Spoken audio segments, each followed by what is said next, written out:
بٹی صاحب مجھے یہ بتا دیں کہ بھائی سپریم کورٹ میں بڑا اہم کیس چل رہا ہے، کیوں تحریک انصاف کہہ رہی ہے کہ سپریم کورٹ انصاف نہیں کر رہی ان کے ساتھ؟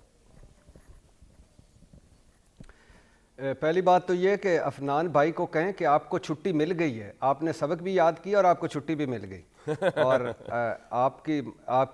آپ کی موجودگی جو تھی وہ محسوس ہوئی اور آپ نے بالکل تقریر کی. ہاں کورم کا ایک علیحدہ بہت ساری چیزیں، قرارداد پیش کرنے والے رکن کو جو سینٹ کے رولز ہیں کہ 7 دن کا نوٹس ہونا چاہیے، مسودہ سینٹ سیکریٹریٹ میں جمع ہوتا ہے، قرارداد ایسی نہ ہو جو عوامی مفاد کے منافی ہو، قرارداد 1 دن پہلے تمام سینیٹرز کو دی جاتی ہے تاکہ وہ پڑھ لیں، نماز جمعہ کے بعد سینٹ کا اجلاس ہونا، قرارداد ایجنڈے پر نہیں تھی، اچانک آئی، اچانک رولز معطل، اچانک پیش ہوئی، اچانک منظور ہوئی، بالکل ٹھیک، اور کورم پورا نہ تھا اور سینٹ اجلاس غیر معینہ مدت کے لیے ملتوی. تو بہت ساری اب خیر میرا سوال آپ آ جائیے جی اس عدالت پہ کہ جی بالکل اس وقت آپ ایک تو کامران بھائی بالکل اس پہ نہ جائیں، یہ حالات ایسے ہیں. دیکھیے متنازع ترین حالات ہیں اس وقت پاکستان کی تاریخ کے، انفارچونیٹلی اور فارچونیٹلی دونوں صورتوں میں متنازع ترین نگران حکومتیں ہیں، متنازع ترین الیکشن کمیشن ہے،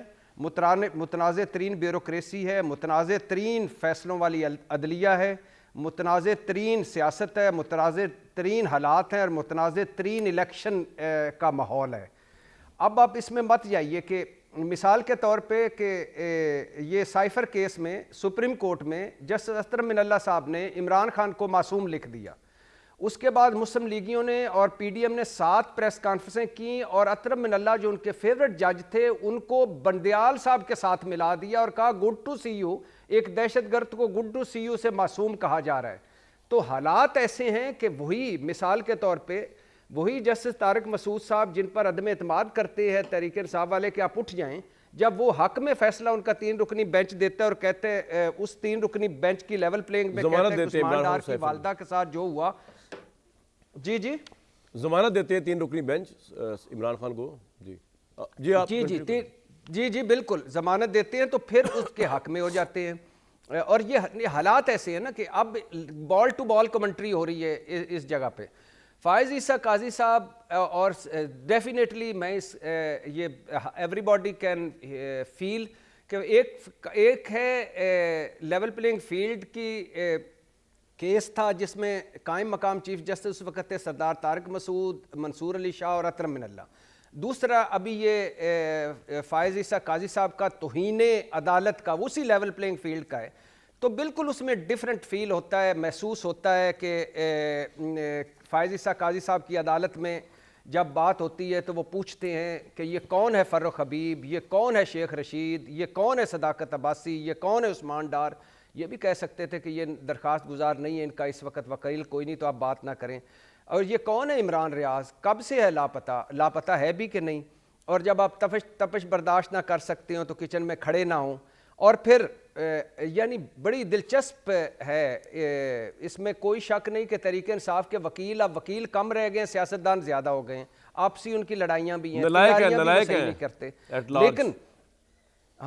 لیکن دوسری طرف عدالت میں ایک طرف عدالت تھی سردار طارق مسعود صاحب کی، انہوں نے کہا سیدھی بات کی، انہوں نے کہا کہ بھئی لیول پلینگ فیلڈ آپ نہیں دے رہے جماعت کو، پی ٹی آئی کے ساتھ امتیازی سلوک کر رہے ہیں، الیکشن کمیشن اور پی ٹی آئی بیٹھے اور یہ تحفظات دور کریں. اب دوسری طرف دیکھیے 2-4 جملے میں آپ کی توجہ آپ کے آرڈر کی طرف ہی دلانا چاہتا ہوں. لطیف کھوسا، ہمیں پتہ ہے اپنے آرڈر کا مت بولیں. چیف جسٹس کھوسا صاحب یہاں کھڑے ہو کر آپ الیکشن کمیشن رپورٹ مسترد نہیں کر سکتے. چیف جسٹس مجھے لگ رہا ہے آپ الیکشن کا التوا چاہتے ہیں چیف جسٹس. اب مجھے چیف جسٹس صاحب سے پوچھنا ہے کہ زرداری صاحب بول چکے ہیں کہ آگے کریں الیکشن، مولانا صاحب بول چکے ہیں، ایم کیو ایم صاحبہ، امیر مقام، فاٹا سینیٹرز، باپ سینیٹرز، سینٹ قرارداد، ان کا کوئی نہیں ذکر. یہ جن کا الیکشن کے لیے سوا ستیہ ناس ہو چکا ہے پی ٹی آئی کا پچھلے 1.5 سال سے، وہ التوا چاہتے ہیں. آگے آئیے. اچھا انہوں نے ہمارا انتخابی نشان لے لیا. کھوسا، لطیف کھوسا، کون سا انتخابی نشان؟ چیف جسٹس صاحب معصومیت سے پوچھتے ہیں. آپ کس جماعت کے امیدوار ہیں چیف جسٹس؟ میں پی ٹی آئی کا امیدوار ہوں. کھوسا صاحب کہ آپ نے پیپلز پارٹی چھوڑ دی چیف جسٹس. اچھا پھر ایک آخری جملہ، ٹی وی پر ہم نے دیکھا کاغذات نامزدگی چھینے جا رہے جسٹس مسرت ہلالی، ساری دنیا دیکھ رہی, میں نہیں دیکھ پا رہا چیف جسٹس. میں اس وقت چیف جسٹس کو دل کر رہا تھا کہوں کہ اپنے ٹی وی کا انٹینا ذرا درست سمت میں کر لیں, یا کیبل والوں کو کہیں کہ سارے چینل آپ کے ٹی وی پہ آنے چاہیے. تو ایک طرف وہ ہے, ایک طرف یہ ہے. ماحول بڑا متنازع ترین ہے, تو اس لیے بال ٹو بال کمنٹری ہے, کوئی بھی خوش نہیں ہوگا. ساری سیاست عدالتوں میں ہو رہی ہے. بھٹی بھائی ذرا آپ کو شاید اس لیے بدگمانی نہ ہو رہی ہو کہ یہ لائیو براڈ کاسٹ پہلی دفعہ ہو رہا ہے ہمارے ہاں. ادروائز یہ جو ججز صاحبان ہیں, معزز ججز صاحبان, جن پہ ہمیں ٹرسٹ کرنا چاہیے, ہماری عدالتی سسٹم ان پہ چل رہا ہے, یہ اس طرح کے ریمارکس دیتے ہیں اور اس طرح کی تکرار وکلا سے ہوتی ہے. اب آپ سوچیں نا کہ آپ جن باتوں کا ذکر کر رہے ہیں وہ آپ کوٹ آپ نے بالکل ٹھیک کیا ہے, لیکن اب وہاں کھڑے میں تحریک انصاف کے وکیل جو ہیں, جو پیپلز پارٹی سے گئے تھے, نام ابھی آپ نے لیا, نام میرے ذہن نکل گیا ان کا, کھوسا صاحب جو ہیں, وہ ان کو پتہ ہی نہیں ہے کہ 22 تاریخ کا جو آرڈر ہوا ہے سپریم کورٹ کا الیکشن کمیشن کو, وہ 26 تاریخ کی, اس کی 26 دسمبر کی رپورٹ بھی جمع ہو چکی ہے الیکشن کمیشن کی, اور وہ جرا کر رہے ہیں چیف جسٹس کے ساتھ اور کری جا رہے ہیں. اور چیف جسٹس کہہ رہے ہیں آپ نے رپورٹ پڑھی ہے, ان کو پتہ ہی نہیں کہ رپورٹ آ گئی ہوئی ہے, اور رپورٹ پڑھے بغیر وہ جرا کیے جا رہے ہیں. تو وہ بھی تو عدالت کا ٹائم ویسٹ ہو رہا ہے نا. اور دوسرا بھٹی صاحب آپ کو پتہ ہے کہ یہ سپریم کورٹ کیا لیول پلے فیلڈ دے گی یار, یہ تو اوپر کی ایک جنگ چل رہی ہے, آپ جانتے ہی ہیں. سپریم کورٹ کا ٹائم ویسٹ کریے تحریک انصاف جا کے, وہ کہ اور اتنے اہم کیسز ہیں جن پہ انہوں نے کرنا ہے. یہ معاملہ سپریم کورٹ جا کے کیا ایس ایچ او کو کہے گی کہ جی وہ ڈار کدھر گیا, ڈار صاحب کدھر گئے, یا فلاں بندہ کدھر گیا. یہ تو سپریم کورٹ کا کام نہیں ہے, نہ انہوں نے کرنا ہے یہ کام. میرا خیال ہے سپریم کورٹ اس بارے میں وہ سوچ رہے ہو کہ یار یہ لوگ کون ہیں جو آ کے تو ہمیں ہمارا ٹائم ویسٹ کرے اتنے. وہ کیا خیال ہے بھٹی صاحب, وڈ یو ایگری؟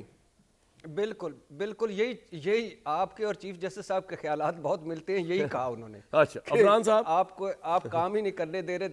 ٹھیک ہے, اچھا دوسری بات, ایک آخری بات کہ یہ جی بولے کھوسا صاحب, خیر سے میں حیران ہو رہا تھا. کھوسا صاحب وہی وکیل ہے, ایان علی کے وکیل تھے اس وقت. پاکستان تحریک انصاف کا آپ دیکھیے کیا ٹرینڈ چل رہے ہوتے تھے. خیر اب تو پوائنٹ آ گیا آپ کا, ہر دل عزیز ہیں.